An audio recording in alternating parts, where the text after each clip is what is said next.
Well, the thriller Run was released on Hulu over the weekend. Matt Perrin shares his thoughts on the film in your Monday Movie Musings.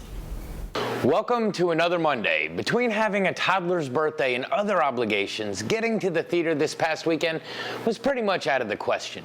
So Vanguard and the last premiere were out, but I wasn't too excited about them anyway.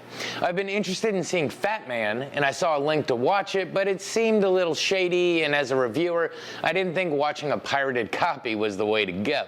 So I jumped over to Hulu, where a new Sarah Paulson thriller was released, and without any further ado, let's take a look at Run. Our movie begins with a premature birth. Diane, played by Sarah Paulson, is seen looking through the glass at her tiny daughter Chloe. We then jump ahead 17 years. Chloe is a teenager afflicted by an array of health problems. She has asthma, arrhythmia, and is confined to a wheelchair on top of several other maladies. Despite this, Chloe, played by Kiera Allen, thrives in her homeschool environment. She's incredibly mechanically inclined and is eagerly awaiting college acceptance letters. She is looking forward to being independent, considering her entire life is watched over by her mother. She is given a buffet of medications along with having her mother grow and cook all of her food and really being her only recipient of social interaction. One day, Chloe discovers something peculiar involving one of her medications. She begins to question a lot of things about her life and her mother's intentions. With her diminished ability for research or contact with the outside world, she tries to do her own investigations only to find roadblocks to all her attempts. We as the audience are shown that her mother is observant of all these facts, unbeknownst to Chloe.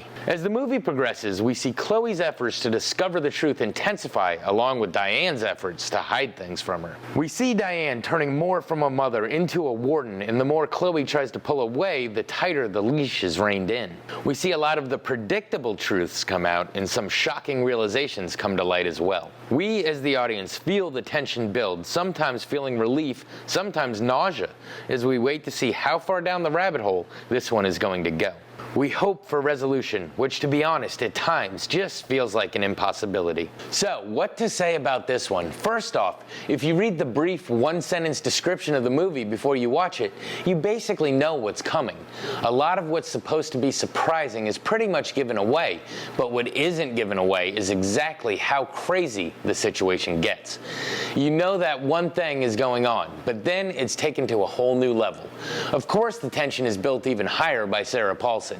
We've seen her run the gambit of characters on American Horror Story alone, not to mention her other roles, and she completely dives right into this character.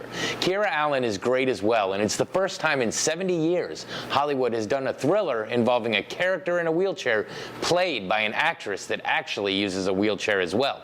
Hopefully this performance is going to open doors for future roles for disabled actors and actresses.